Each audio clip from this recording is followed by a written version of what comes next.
Hello guys, welcome to our new YouTube channel Shimon Education. So guys, today we will read about the poem that is Lines Written in Early Spring written by William Wordsworth, chapter 13 of class 8th. So today we'll start this chapter, this poem. सबसे पहले हम William Wordsworth अपने poet के बारे में पढ़ेंगे, ठीक है।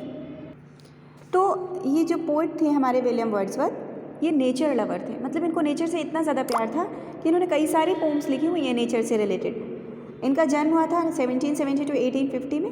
इंग्लिश पोइट थे and belong to the romantic period से बिलोंग करते थे। The period from 1798 to 1805 was the time of William Wordsworth's greatest achievement as a poet. एक पोइट के तौर पर इनको अचीवमेंट कब मिला था? इस टाइम पीरियड में 1798 to 1805 में ये बहुत ज़्यादा पॉपुलर हो गए थे एक पोइट के रूप में। In his poems Wordsworth focused on various elements of nature, है ना। अपनी पोम में इन्होंने भी बताया है और इस पोम में भी इन्होंने नेचर के वेरियस एलिमेंट्स का यूज़ किया है, फोकस किया हुआ है और इन्होंने एक्सप्लोर किया हुआ है रिलेशनशिप को ह्यूमन बीइंग से, ठीक है। नेचर को ह्यूमन बीइंग से रिलेट किया हुआ है, means nature and human being, मतलब कि रिलेशन बिठाया है इन दोनों के बीच में इस पोम में। तो बहुत अच्छा लगने वाला है, पोम बहुत अच्छी है और हम लोगों को बहुत अच्छी लगेगी। तो गाइस बहुत अच्छे से पढ़िएगा, बहुत ध्यान से पढ़िएगा, बहुत मन से पढ़िएगा, फील करिएगा तो आपको समझ में भी आएगी, ठीक है ना। तो गाइस मैं आपको पहले इस पोम को स्टार्ट करने से पहले मैं आपसे एक रिक्वेस्ट करना चाहती हूँ कि अगर हमारी पोम, ये जो मैं आपको पोम पढ़ा रही हूँ, अगर आपको ये अच्छी लगे तो please like and subscribe my channel and बाकी अगर नहीं अच्छी लगती है तो फिर आप सब्सक्राइब कर दीजिएगा सिर्फ। तो आपको जो भी नेक्स्ट मैं चैप्टर आपको पढ़ाऊँगी वो आपको मिल जाएगा, वो आपको देखने को मिल जाएगा, ठीक है ना। Okay, so will start. I heard 1,000 blended notes while in a groove I sat reclined in that sweet mood when pleasing thoughts bring sad thoughts to the mind. I heard 1,000 blended notes means किसको ये बता रहे हैं? Poet बता रहे हैं कि इनको 1,000 blended notes means हज़ारों मिली जुली आवाज़ें सुनाई पड़ रही हैं। कहाँ पर? ग्रूव में। ग्रूव क्या होता है? एक बगीचा, ठीक है। 1,000 ब्लेंडेड नोट्स मीन्स हज़ारों की तादाद में, ब्लेंडेड नोट्स मीन्स मिली जुली आवाज़ें। तो वो एक ग्रूव में बैठे हुए हैं, तभी उनको ये हज़ारों मिली जुली आवाज़ें सुनाई पड़ रही हैं। और वो ग्रूव में, वो बगीचे में किस तरह से बैठे हुए हैं? सैट रिक्लाइन मीन्स पेड़ से सटे हुए बैठे हुए हैं और सोच रहे हैं, नेचर के साथ बैठे हुए हैं, है ना। तो एक तो वो नेचर के साथ बैठे हुए हैं, तो ये जो एक फीलिंग है वो उनको एक्साइट कर रही है, उनके दिमाग में बहुत अच्छे अच्छे थॉट्स आ रहे हैं, है ना। In that sweet mood when pleasant thoughts, मतलब कि उनका जो मूड है बहुत अच्छा है, इस टाइम पर बहुत अच्छा फील कर रहे हैं। साथ ही साथ उनको बुरा भी लग रहा है। क्यों बुरा लग रहा है? मीन्स उनके दिमाग में अच्छे थॉट्स भी आ रहे हैं और बुरे थॉट्स भी आ रहे हैं। अच्छे थॉट्स आने का कारण ये है that he is sitting with the nature, है ना। वो नेचर के साथ बैठे हुए हैं और अच्छा फील कर रहे हैं। लेकिन बुरे थॉट्स क्यों आ रहे हैं वो हम पढ़ते हैं नेक्स्ट पैरा में। To her fair works did nature only the human soul that to me ran and much it grieved my heart to think what man has made of man. क्या हुआ कि नेचर ने तो अपनी तरफ से बहुत अच्छा किया है, मीन्स नेचर की अच्छाइयाँ नहीं समझ रहे हैं, मीन्स नेचर ने अपने वर्क से इंसानों को जोड़ा हुआ है, मीन्स इंसान की आत्मा को इंसानों से जोड़ा हुआ है, इंसान की आत्मा तक कनेक्शन बिठाया हुआ है नेचर ने, है ना। और यही जो एक थिंकिंग है, यही जो एक फीलिंग है, वो उनके दिमाग में एक उथल पुथल मचा रही है। किसके? पोएट के दिमाग में। क्या कि नेचर तो बहुत अच्छा कर रही है हम इंसानों के साथ, लेकिन हम इंसान नेचर की अच्छाइयों को नहीं समझ रहे हैं। यही विचार जो है पोएट को दुखी फील करा रही है। He was very sad at this time. Grieved means दुखी होना, ठीक है ना। अब चलते हैं नेक्स्ट पैरा में। Through primrose tufts in that sweet bower, the periwinkle trade its red, and 'tis my faith that every flower enjoys the air it spreads. क्या हुआ कि जो primrose tufts एक तरह के फ्लावर्स होते हैं, फूल होते हैं, येलोइश कलर के होते हैं, और स्वीट bower एंड periwinkle भी फ्लावर होता है, means bluish and reddish colour के होते हैं ये, ठीक है ना।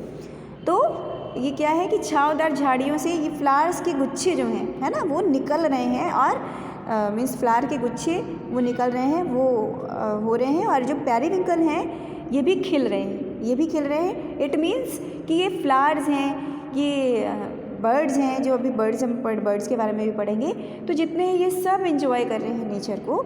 And is my faith that every flower enjoys the air its breathes. मतलब कि हर फूल, इंडियन का विश्वास है पोइट का कि हर फ्लावर जो है नेचर को फील कर रही है, इंजॉय कर रही है, और उनकी मीन्स हवा को भी फील कर रही है, इंजॉय कर रही है, और इट्स ब्रीथ, उसकी जो मीन्स एयर इट ब्रीथ्स, और सांस भी ले रहे हैं फ्लावर्स, बहुत इंजॉय भी कर रहे हैं और हवा के साथ सांसें भी ले रहे हैं, है ना, तभी तो वो खिल रहे हैं। तो फ्लावर इंजॉय कर रहे हैं। The birds around me hoped and played, जो बर्ड्स हमारे आसपास हैं वो भी पुदक रहे हैं और खेल रहे हैं। Their thoughts I can not measure, मतलब उनकी खुशी को, उनके विचारों को मैं मेजर ही नहीं कर सकता कि कितने खुश हैं वो। But the least motion which they made, लेकिन उनके जो मूवमेंट्स हैं जिस तरह के, उससे मुझे ये महसूस हो रहा है कि he was in a great pleasure, वो बहुत ज़्यादा खुश हैं। तो फ्लावर्स भी अच्छे सा फील कर रहे हैं, इंजॉय कर रहे हैं नेचर को, बर्ड्स भी इंजॉय कर रहे हैं। The budding twigs spread out their fan, budding twigs means जो कलियाँ होती हैं ना, वो भी मीन्स टहनियों में जो कलियाँ निकल रही होती हैं वो spread out their fan means अपनी पत्तियों के साथ निकल रही हैं, खेल रही हैं। To catch the breezy air, मतलब कि जो एयर जो हवा है ना वो बह रही है, उसको कैच करने के लिए, मतलब कि उसको छूने के लिए ये लोग क्या कर रहे हैं, खिल रहे हैं, और वो चाह रहे हैं कि कैसे भी करके हम उस हवा को छू सकें। And I must think to all I can that there was a pleasure there. तो मैं ये अच्छे से कह सकता हूँ, कि विश्वास के साथ कह सकता हूँ कि ये भी नेचर को फील कर रहे हैं, बहुत ज़्यादा खुशी हो रहे हैं, बहुत ज़्यादा खुश और आनंद महसूस कर रहे हैं नेचर के साथ। If this believe from heaven be sent, if such be nature's holy plan, ये जितनी भी आनंदित जो है हमारा पल है, जो ये खुशियाँ हैं, ये सब स्वर्ग से भेजी हुई खुशियाँ हैं, और ये जो नेचर का एक पवित्र प्लान भी है हमारे लिए, हम इंसानों के लिए। लेकिन हम इंसान नेचर के इस प्लान को, नेचर के इस होली प्लान को, नेचर की इस अच्छाइयों को नहीं समझ पाते हैं, नहीं समझ पा रहे हैं। यही एक जो थॉट है पोइट को बहुत ज़्यादा मीन्स दुखी कर रहा है कि हम इंसान एक दूसरे से इतनी ज़्यादा नफ़रत कर रहे हैं, इतनी ज़्यादा ईर्ष्या कर रहे हैं। इसमें आप देख रहे होंगे कि and much it grieved my heart to think what man has made of man, कि इंसानों ने इंसानों को क्या बना दिया है। ये एक दुखी की बात है, एक दुख की बात है कि हम नेचर की अच्छाइयों को, जो भगवान ने हमें अच्छी चीज़ें दी हुई हैं, हम उन्हें फील नहीं कर पा रहे हैं, और हम अपने ही आपस में लड़ रहे हैं। हम अपने स्वार्थ को लेकर, हम अपने मीन्स कहते हैं ना एक ग्रीडीनेस होती है, उसके चलते हम नेचर की या भगवान की बनाई हुई चीज़ों को नहीं समझ रहे हैं, उनकी दी हुई अच्छाइयों को नहीं समझ पा रहे हैं, और हम इंसानों ने इंसानों को क्या बना दिया है। ये जो पोइट हैं हमारे विलियम वर्ड्सवर्थ है, यही सोच करके बहुत ज़्यादा दुखी हो रहे हैं।